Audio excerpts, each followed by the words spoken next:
आज हम current electricity का चैप्टर स्टार्ट कर रहे हैं। इसका लेक्चर 1 हम ले रहे हैं। देखिए, इससे पहले जो दो चैप्टर हुए हैं, इलेक्ट्रोस्टैटिक के electric charges and field and electric potential and capacitance, इसमें हमने जब चार्ज रेस्ट में होता है तो उससे रिलेटेड जो फिनोमेनास है, लॉज है, उसको हमने पढ़ा। इस चैप्टर में हम जब चार्ज मूव करेगा, जब चार्ज मूव करेगा, इससे रिलेटेड जो थ्योरीज होंगे, लॉज होंगे, उनको हम स्टडी करेंगे। देखिए, चैप्टर का नाम दिया है करंट इलेक्ट्रिसिटी। तो ये जो करंट होता क्या है, व्हाट इज द करंट? तो सिंपल वे में आपने जो अब तक पढ़ा वो है कि current is rate of flow of charge. ये बहुत ही आसान सी डेफिनेशन आपने पढ़ी है। अब इस चैप्टर में हम जो कंसंट्रेट कर रहे हैं, करंट फ्लोइंग थ्रू कंडक्टर, इसके ऊपर कंसंट्रेशन है कि कंडक्टर से जो करंट फ्लो रहा है उसके बारे में हम स्टडी करने वाले हैं। तो यहाँ पे ये मैंने कंडक्टर बताया, ओके। तो ये कंडक्टर से जो चार्ज फ्लो होगा, जो चार्ज फ्लो होगा, तो कंडक्टर में जो चार्ज होता है वो फ्री इलेक्ट्रॉन्स होते हैं। तो कंडक्टर में जो करंट फ्लो होता है वो किसकी वजह से होगा? Due to free electron. Free electron क्या होते हैं? देखिए, जो एटम होता है उसका जो आउटर मोस्ट ऑर्बिट होगा, उसमें जो इलेक्ट्रॉन्स होते हैं उसको हम बोलते हैं बैलेंस इलेक्ट्रॉन। अगर वो बैलेंस इलेक्ट्रॉन कुछ एनर्जी गेन करके वहां से निकल जाते हैं, उस ऑर्बिट से बाहर आ जाते हैं या आजाद हो जाते हैं, उन इलेक्ट्रॉन्स को हम फ्री इलेक्ट्रॉन कहते हैं। और यही फ्री इलेक्ट्रॉन जो होते हैं वो करंट को जो है या इसकी वजह से ही करंट फ्लो होता है, या कंडक्शन जो है इन फ्री इलेक्ट्रॉन्स की वजह से होता है। तो कंडक्टर में जो करंट फ्लो होगा that is due to free electron. मैंने यहाँ पे एक छोटा सा कंडक्टर ड्रॉ किया है। इस कंडक्टर में छोटा सा यहाँ पे हमने ये एरिया ले लिया सपोज, ओके, या एक पॉइंट ले लिया। तो करंट यहाँ पे हम इस तरह डिफाइन करेंगे कि नंबर ऑफ चार्ज कैरियर्स या उसकी वजह से जो टोटल चार्ज आएगा, यहां से चार्ज टी टाइम में जो ट्रांसफर हो रहा है, charge transfer in T time is called as current. तो किसी भी कंडक्टर से ये जो पॉइंट लिया हमने, ये चार्ज क्यों अगर इस पॉइंट से पास हुआ टी टाइम में, चार्ज पास हुआ टी टाइम में, इसी को कहते हैं करंट। और करंट को हम डिनोट करते हैं आई से। तो ये जो करंट है, करंट इज डिनोटेड बाय ये आई। तो यहां पे हमने current is equal to Q by T लिखा है। अब देखिए, जो कंडक्टर होते हैं, सॉलिड कंडक्टर, जैसे हम कोई भी जो है मेटल्स ले लेंगे, जैसे कॉपर हो गया, आयरन हो गया, ठीक है। इसी तरह से लिक्विड कंडक्टर की भी पॉसिबिलिटी हो सकती है। तो इन लिक्विड या इलेक्ट्रोलाइटिक जो सॉल्यूशंस होते हैं, उसमें जो करंट फ्लो होता है वो पॉजिटिव और नेगेटिव आयंस की वजह से होता है। इसी तरह गैस में जो करंट फ्लो होता है वो पॉजिटिव आयंस और इलेक्ट्रॉन्स की वजह से होता है। इनके ऊपर भी क्वेश्चन बन सकते हैं। तो देखिए, यहाँ पे मैंने दो एग्जांपल लिखे हैं। पहला एग्जांपल लिखा है कि सिंपली कि जो चार्ज फ्लो हो रहा है उसमें कितने इलेक्ट्रॉन है। तो ये जो क्वेश्चन है, a current of 3.2 ampere is passing through a conductor. Find number of electrons passing per second through the conductor. यहाँ पे हमको ये करंट बता दिया कि इसमें से जो करंट I फ्लो रहा है वो हमको दे दिया 3.2 एम्पियर। अब ये पूछा जा रहा है कि भाई कितने इलेक्ट्रॉन पास हो रहे हैं। तो यहाँ पे सिंपली हम लिखेंगे this I is equal to Q by T। तो पहले हम यहां से ये जो Q है वो पता करेंगे। तो Q इज इक्वल टू ये हो जाएगा I इंटू T। एक सेकेंड में पूछा है, तो मतलब यहाँ पे T जो है 1 सेकेंड है, करंट दे रखा है। So it is simply 3.2 into 1, so that will be 3.2 coulomb. ये हमारे पास टोटल चार्ज है जो ट्रांसफर हुआ है। लेकिन इसमें क्या पूछा है? Find number of electrons, find number of electrons, okay. तो नंबर ऑफ इलेक्ट्रॉन्स जो चार्ज होता है वो n इंटू ई, इसमें ई जो है वो एक इलेक्ट्रॉन का चार्ज है। तो कितने इलेक्ट्रॉन गए? तो इस फॉर्मूले से हमको नंबर मिल जाएगा n is equal to Q divide by E, n is equal to Q divide by E। यहाँ जो नंबर है Q अपॉन E, तो देखिए चार्ज हमने पता कर लिया, so that is we are having 3.2 divide by charge of one electron is 1.6 into 10 raised to -90। तो यहाँ पर ये जो सिंप्लीफाई करेंगे, ये फ्रैक्शन कट कर रहे हैं, 16 1 16, 16 2 32, सो 2 into 10 raised to 19 इलेक्ट्रॉन्स, इतने इलेक्ट्रॉन्स जो है ट्रांसफर हो रहे हैं 1 सेकंड में। अब देखिए सिंपल इसमें जो पूछा था फिर से एक बार देखें हम, okay, I is equal to QIT हमने करंट का फॉर्मूला लिखा और इससे हमने चार्ज पता कर लिया, चार्ज आया 3.2 कूलम। अब हमने चार्ज लिखा, तो चार्ज का जो बेसिक फॉर्मूला आपने फर्स्ट चैप्टर में भी पढ़ा है, N into E, तो इससे ये नंबर पूछा था, नंबर हो गया Q by E, सो ये हो गया 2 into 10 raised to 19 इलेक्ट्रॉन्स, इतने इलेक्ट्रॉन 1 सेकंड में पास हो रहे हैं। अब देखिए दूसरा क्वेश्चन है, ये क्वेश्चन ये जो हमने बताया है कि इलेक्ट्रोलाइटिक सॉल्यूशन और गैसेस, इससे रिलेटेड ये क्वेश्चन है। यहाँ पे नियॉन डिस्चार्ज ट्यूब का एग्जांपल दिया, ये बताया कि 3 into 10 raised to 8 Na+ ions, okay, positive ions are moving towards right in each second, while 1 into 10 raised to 18 electrons are moving towards left per second. Find the current in the discharge tube. तो देखिए current यहाँ पे दो type के charge carrier की वजह से हो रहा है, एक तो इलेक्ट्रॉन और दूसरे जो है ये पॉजिटिव आयंस। करंट की डायरेक्शन हमेशा जो होती है वो इलेक्ट्रॉन के फ्लो के अपोजिट डायरेक्शन होती है।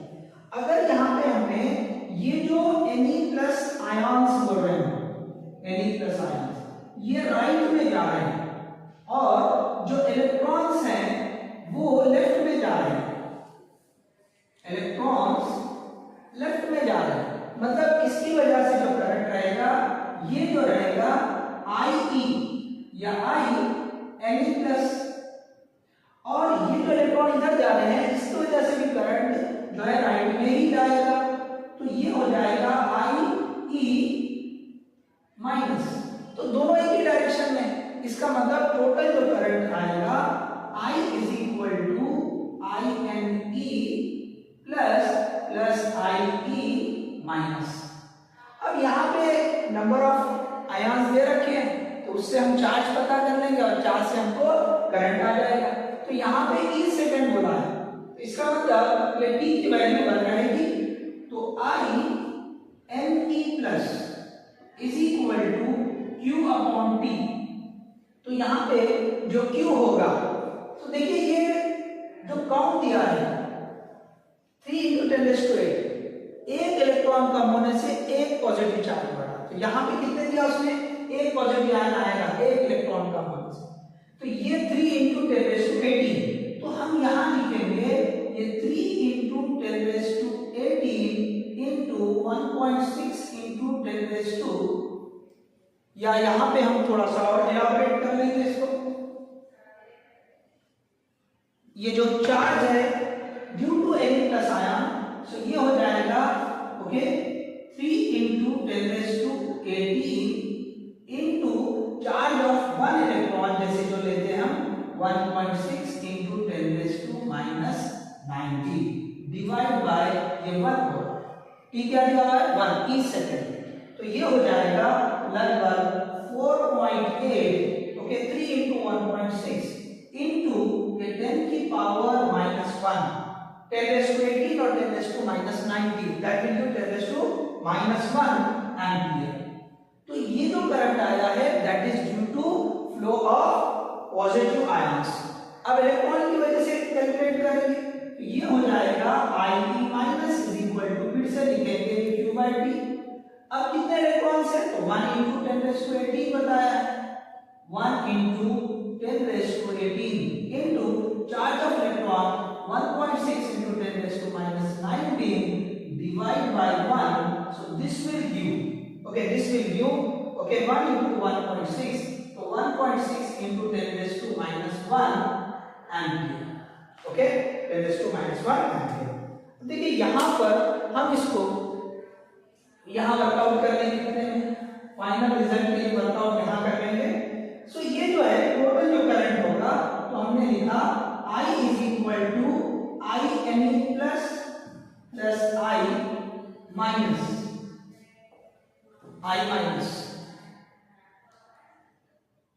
ओके।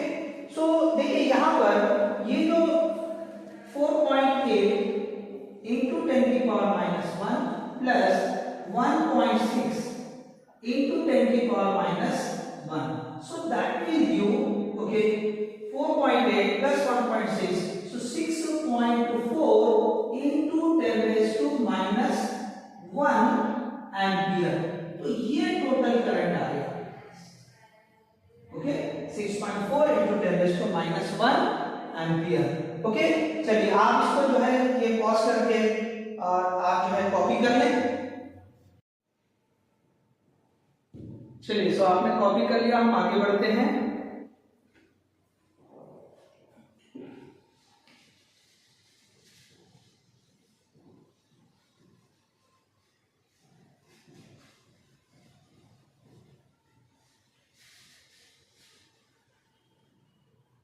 अब इसके आगे का जो नेक्स्ट टाइप के क्वेश्चन जो बन सकते हैं, पहले हम जो है करंट की डेफिनेशन पे आते हैं। हमने पढ़ा I is equal to Q/T कि जब T टाइम में Q चार्ज जो है किसी कंडक्टर से पास होता है तो करंट I होता है। अब यहाँ पर इसके दो पॉसिबिलिटी बनते हैं। पहली पॉसिबिलिटी बताते हैं, पहले यहाँ इसे भी हम क्लियर कर देंगे।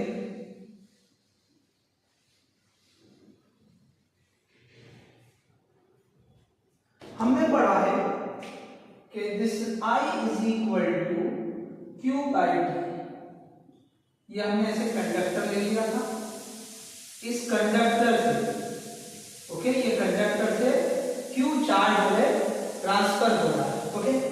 अब देखिए यहां पर हमने अगर ये जो चार्ज कितना ट्रांसफर हुआ है उसको चेंज के फॉर्म में लिखा, उसको एवरेज के फॉर्म में लिखा, तो यहाँ पे ये जो फॉर्मूला बनेगा करंट के लिए, I average is equal to change in charge divide by change in time, okay. कितना चार्ज ट्रांसफर हुआ, जो अभी हमने ये फॉर्मूला लिखा लगभग वैसे ही।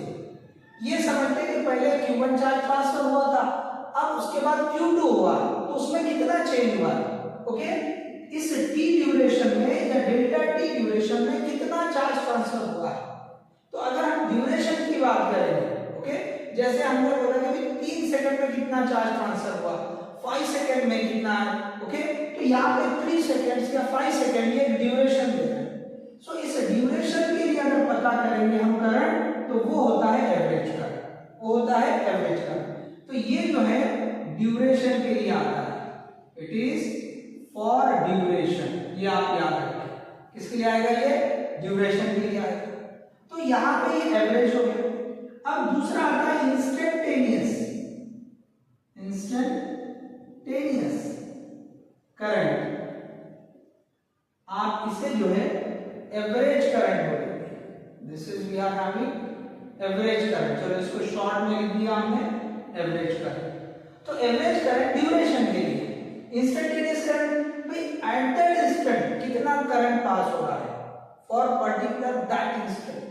तो इस केस में ये जो करंट होता है, this I is equal to dQ/dt, this is we are having instantaneous current.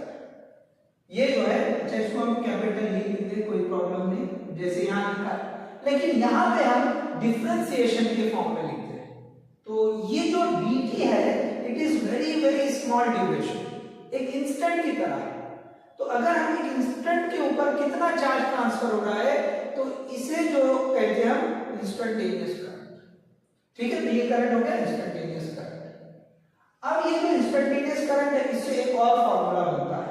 अगर आपने इस dt को इधर ला लिया, okay, from this equation we can write dq is equal to I dt।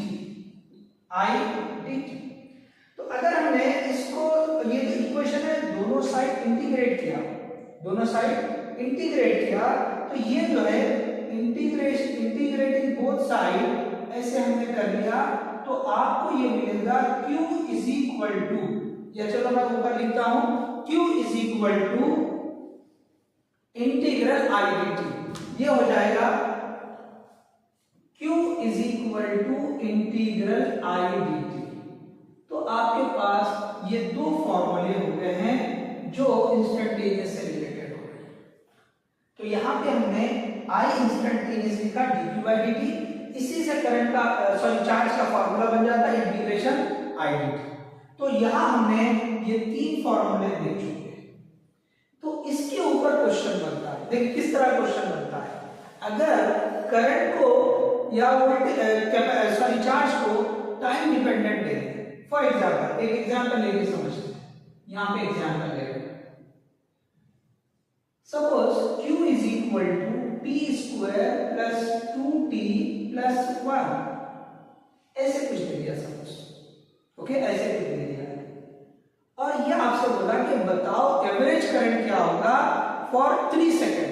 तो यहां पे ये दे दिया है और आपसे पूछा है find average current, find average current, okay, find average current for 0 to 3 second, okay, 0 to 3 second, या सिंपली ये बोल सकता है कि 3 सेकंड के लिए।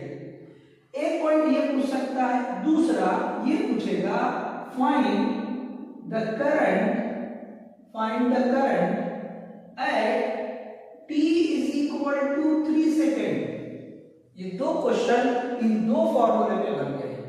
ये वाला ड्यूरेशन के लिए पूछ रहा, यहां पे आपको एवरेज पता करना है। यहां पे इंस्टेंट के लिए पूछ रहा t इज इक्वल टू 3, इस इंस्टेंट पे करंट पता करो, तो यहां पे आपको इंस्टेंटेनियस करंट पता करना है।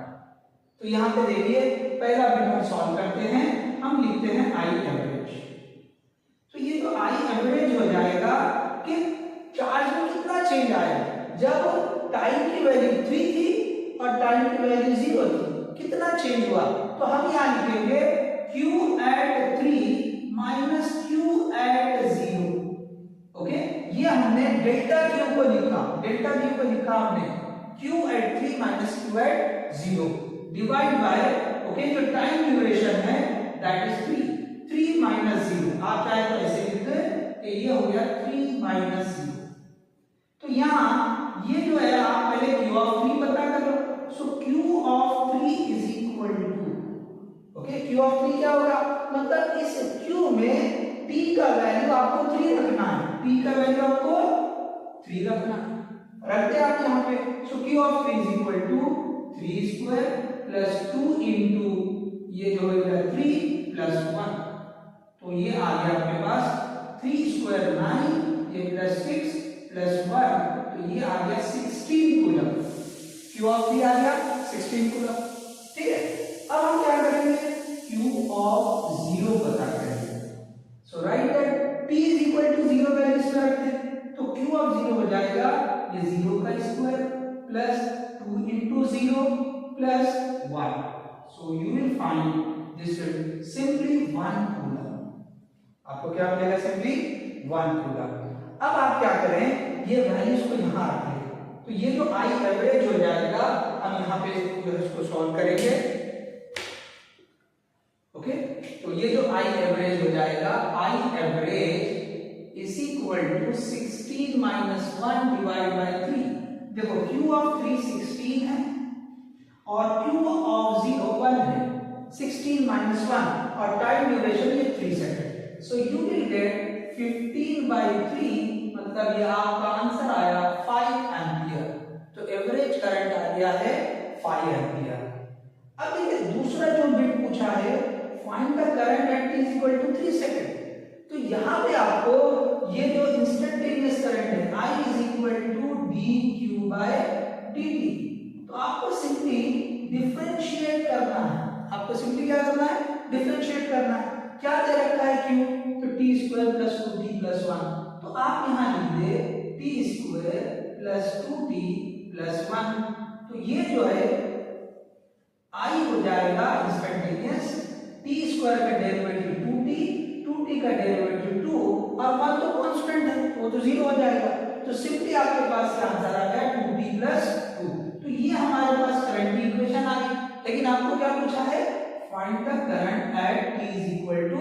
3 सेकंड। तो हमने यहाँ पे t की value at t is equal to 3, t की वैल्यू 3 रखी। सो ये जो करंट हो जाएगा, current is equal to 2 into 3 plus 2।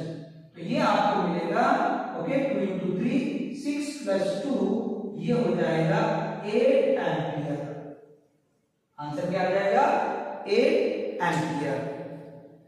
सो देखिए, सबको क्लियर है ये? सो हमने जो है यहां पे ये क्वेश्चन में दो चीजें पता की, एक कि भी जो एवरेज वैल्यू होगी और दूसरा इंस्टेंटेनियस वैल्यू। ठीक है, क्लियर है सबको? चलिए देखिए एक और क्वेश्चन, अब आप देखिए इसमें, आप चाहे तो कॉपी कर सकते हैं, ओके, पॉज करके हम आगे बढ़ेंगे। तो हमने जो है इन दो फॉर्मूलों पर जो है ये क्वेश्चन देखा। अब एक फॉर्मूला ये बचा है q is equal to integral i to t, इसके ऊपर भी क्वेश्चन बन सकता है। यहाँ पे फर्क देखिए, यहाँ पे चार्ज को t के फॉर्म में दे रखा है, चार्ज इज टाइम डिपेंडेंट। अब अगर ये क्वेश्चन रहेगा तो यहाँ पे करंट देगा टाइम डिपेंडेंट। चलिए हम एक सिंपल सा एग्जांपल लेते हैं, तो ये मैं रब कर देता हूं।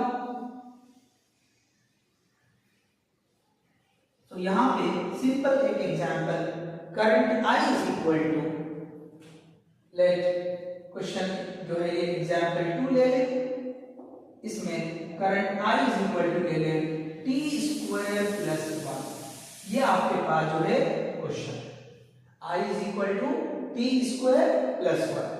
तो देखो यहां इससे अब वो पूछेगा find the charge for t is equal to 0 to t is equal to 3, मतलब 0 से 3 यहां जैसे लिखा है, ये भी मीनिंग वही है, t is equal to 0 to t is equal to 3 second. तो आपको 3 सेकंड के ड्यूरेशन के लिए तो यहां पे इंडिकेट कर दिया कि कहां से कहां तक, 0 से लेके 3 सेकंड तक।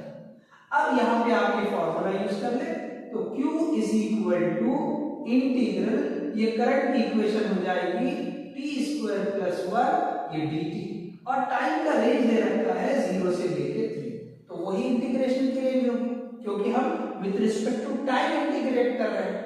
तो यहाँ पे आप इसका इंटीग्रेशन कर लीजिए, तो ये आ जाएगा t स्क्वायर का integration p cube divide by 3, और 1 का integration with respect to t वो t आ जाएगा। तो यहाँ पे आप रेंज लगा दे 0 से। अब ये जो है आप पुट कर देंगे, तो ये हायर रेंज जब रखेंगे तो ये हो जाएगा 27, ओके, 27 डिवाइड बाय 3 प्लस ये जो है 3 हो गया, बाद में माइनस लोअर लिमिट रख दें तो ये 0 हो जाएगा।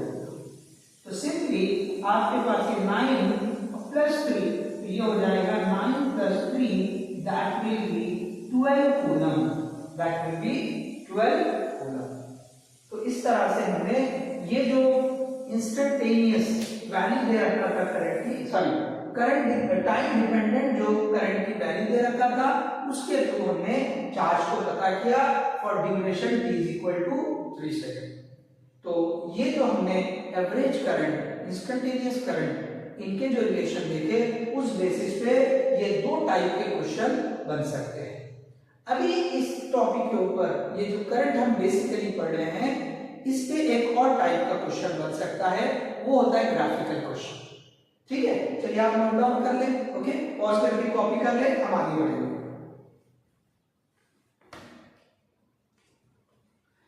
ओके, सो नोट कर लिया आपने, ठीक है, चलिए आगे बढ़ते हैं हम। सो ये रब कर देते हैं हम।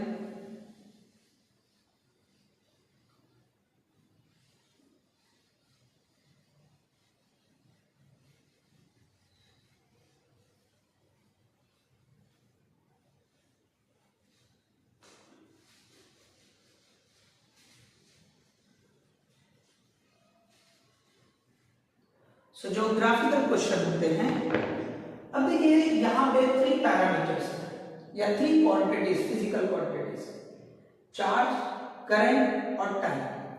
अब हम हमेशा जो ऑब्जर्वेशन करते हैं वो हम विद रिस्पेक्ट टू टाइम करते हैं। तो यहाँ पे 2 टाइप के ग्राफ पॉसिबल है, एक है, ओके, अब यहाँ पे हम ग्राफ की स्टडी कर रहे हैं, ग्राफ्स, ओके। तो तो यहाँ पे पहला ग्राफ बन सकता है okay charge versus time, charge versus time. और दूसरा जो ग्राफ बन सकता है वो बन सकता है ओके करंट वर्सेस टाइम। ये दो ग्राफ पॉसिबल है। एक चार्ज वर्सेस टाइम, मतलब हम जो है इसको बोलते हैं क्यूटी ग्राफ। इसको क्या बोलते हैं हम? QT graph. और इसको बोला जाता है ये जो है आईटी ग्राफ। तो ये जो है दो टाइप के ग्राफ। अब इसको क्वेश्चन क्या बनेंगे, तो ये हमने बता दिया कि भाई ये क्यूटी ग्राफ और ये वाला जो है ये आईटी ग्राफ। अब देखिए ये जो चार्ज और हम टाइम के बीच में ग्राफ ड्रॉ कर रहे हैं ओके। तो यहां पे हमने लिखा this is the charge and this is the time. Formula हमने पढ़ रखा है okay this Q is equal to IT। अगर करंट यूनिफॉर्म है ओके तो ये जो चार्ज रहेगा it is directly proportional to time. तो जब दो फिजिकल क्वांटिटी डायरेक्टली प्रोपोर्शनल होते हैं तो उनके बीच में जो ग्राफ बनता है वो लीनियर ग्राफ आता है, स्ट्रेट लाइन आता है। तो आपको यहाँ पे इस तरह का ग्राफ आएगा, इस तरह का ग्राफ आएगा। तो इस ग्राफ की स्लोप क्या होगी? इस ग्राफ की स्लोप क्या होगी? तो देखिए जो स्लोप होती है ओके, स्लोप का जो बेसिक फार्मूला होता है स्लोप इज इक्वल टू हम जो है y क्वांटिटी में change divide by x quantity में चेंज, ये होती है स्लोप। तो स्लोप से जो फिजिकल क्वांटिटी आती है वो कौन सी रहेगी? या इसको ऐसे बोलेंगे स्लोप वाली क्वांटिटी ओके। यहां पे अगर मैं लिखूं स्लोप वाली क्वांटिटी ओके, ये आती है आपको कि भाई y एक्सिस पे कौन सी क्वांटिटी है ओके। y एक्सिस पे कौन सी क्वांटिटी है? y वाली क्वांटिटी, y एक्सिस पे क्वांटिटी ओके, y एक्सिस पे क्वांटिटी q डिवाइड बाय ये x एक्सिस। तो यहां पे मैं इसको मेंशन करता हूं कि भाई ये जो है this is y axis quantity और ये जो है x एक्सिस क्वांटिटी। तो सिंपली अगर यहां सिंपल वे में अगर समझ ले कि क्यूटी ग्राफ की जो स्लोप होती है वो क्या होती है? करंट होती है। देखो q by t, so this is nothing but current. ये क्या है? ये करंट हो जा रहा है। This is equal to okay, यहां थोड़ा सा इसको ऐसे बना दे। So this is we are having current. तो यहां पे हम लिखे slope of QT graph is current okay. तो ये जो है slope of QT graph is current. यहां पे हम इंडिकेट कर लेंगे कौन सी क्वांटिटी आ रही है। So slope of QT graph is current. तो ये जो है आपको पूछ सकता है ग्राफ देकर कि भाई इसके जो है बताएंगे करंट कितना होगा। Q2 ग्राफ दे दिया उसने और आपसे पूछा कि भाई ये जो है इसके लिए करंट बताइए। फॉर एग्जांपल अब यहाँ पे मैं आपको थोड़ा सा डिस्कस करता हूँ। एग्जांपल हम यहाँ लेंगे इसका। तो एक एग्जांपल दे दिया, एग्जांपल ये सिंपल सा ग्राफ दे दिया, this is Q and this is P और यहाँ पे आपको ये इस तरह से दे दिया ओके। यहाँ पे जो है इस तरह से एक ग्राफ दे रखा है जिसमें ये जो एक्सिस है दिस इज 60 डिग्री, ये कितना है 60 डिग्री। तो ये ग्राफ दे रखा है दिस इज Q और आपसे पूछ रहा है कि बताओ करंट कितना होगा, बताओ करंट कितना होगा। तो देखो जब एंगल देगा तो स्लोप हम ट्रिग्नोमेट्री में एक और तरह से डिफाइन करते हैं tan थीटा।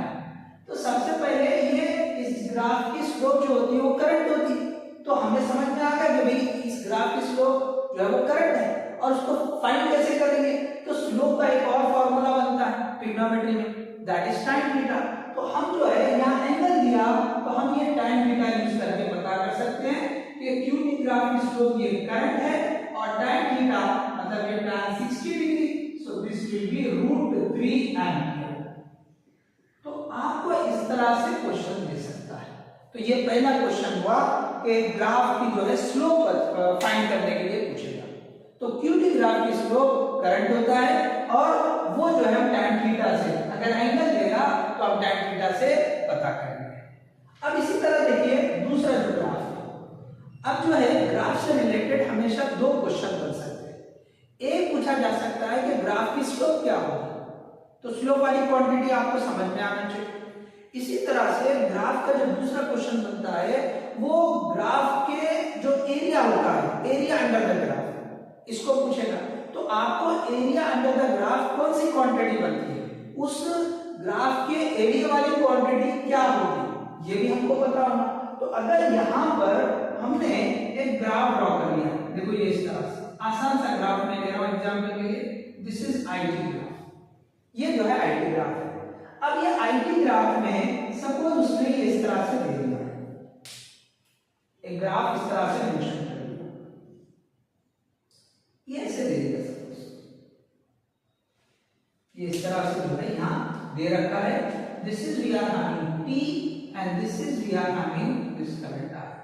आप इसको जो है ये 5 मान ले और इसको जो है आप जो है 4 मान ले और इसको 8 मान ले, ठीक है, ऐसे आप पूछ सकते हैं। अब ये जो आईटी ग्राफ है, आईटी ग्राफ से जो एरिया आएगा वो क्वांटिटी कौन सी होगी, तो देखो जैसे हमने यहाँ पे स्लोप वाली क्वांटिटी रेशियो से ली है, y एक्सिस की quantity divide by x axis की क्वांटिटी, इसी तरह से यहाँ पर आपको एरिया वाली जो क्वांटिटी आएगी, एरिया वाली क्वांटिटी, एरिया वाली क्वांटिटी, तो ये होती है y एक्सिस और x एक्सिस पे जो फिजिकल क्वांटिटीज है उनको मल्टीप्लाई करने से।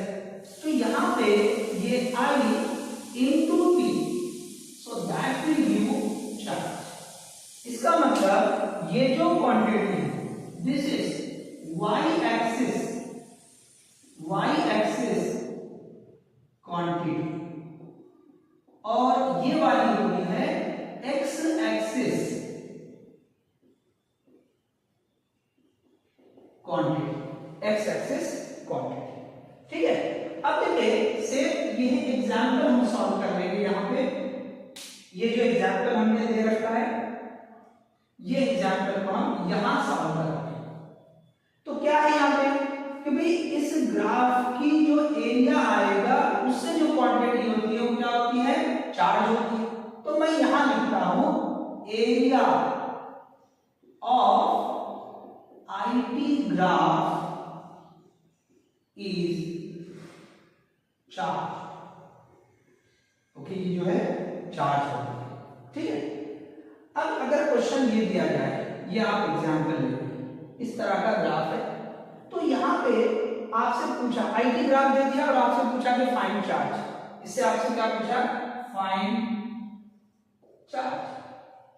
यहाँ पे पूछ लिया सपोज फाइंड करंट, क्वेश्चन लिख लेंगे find current for the given graph, find charge for the given graph.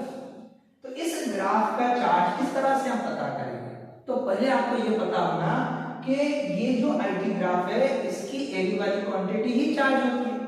तो यहाँ पे आपको इस ग्राफ में जो एरिया कवर किया है वो पता करें। तो देखो यहाँ पे दो हिस्से बन रहे हैं, एक ये ट्रायंगल बन रहा है और एक जो है रेक्टेंगल बन रहा है। तो इसको एरिया A1 बोलते हैं, इसको एरिया A2 बोलते हैं। तो यहाँ पे हम जो चार्ज लेंगे Q is equal to area under IT graph, ये ऐसे हमने लिख दिया। तो Q इज इक्वल टू ये area A1 plus area A2। Area A1 क्या होगा, एरिया ऑफ ट्रायंगल, आपने लिखा है यहाँ पे हाफ इनटू, ये क्या देगा, यहाँ से यहाँ बेस कितना है 4, हाइट कितनी है 5, ये 4 इनटू 5 प्लस, अब एरिया ऑफ रेक्टेंगल ये वाला, तो यहाँ से यहाँ तक 4 है, ये 5 है, तो ये 4 इनटू 5, ये 2 1 जा 2 2 टू द 4, तो यहाँ पे ये पहले का एरिया 10 आ जाएगा, दूसरे का 20, तो आंसर आएगा 30 कूलम। आंसर क्या आ जाएगा, 30 कूलम। सो देखिए ये जो है हमने जो बेसिक हमने जो करंट के लिए हमने पढ़ा हुआ है फर्स्ट लेक्चर में, जो हम करंट इलेक्ट्रिसिटी के, उसमें ये तीसरे टाइप के क्वेश्चन को हमने डिस्कस किया जो ग्राफ से रिलेटेड है। उसमें दो टाइप के ग्राफ, एक स्लोप से रिलेटेड पूछ सकता है और दूसरा एरिया से रिलेटेड पूछ सकता है। तो जो स्लोप होती है क्यूटी ग्राफ की वो करंट होता है और एरिया ऑफ आईटी ग्राफ जो है वो चार्ज होता है। तो हम स्लोप को टेंजेंट यूज करके पता कर सकते हैं और ये जो चार्ज है इस तरह से एरिया फाइंड करके हम पता कर सकते हैं। तो इस लेक्चर में इतना ही। ओके, नेक्स्ट लेक्चर जो है हम अगले वाले टॉपिक पे जुड़ेंगे। ठीक है, तो आप जो इसको कॉपी कर ले। ओके, नेक्स्ट लेक्चर हम देखेंगे। ठीक है, सो नेक्स्ट लेक्चर इसके बाद वाला टॉपिक कंटिन्यू करेंगे।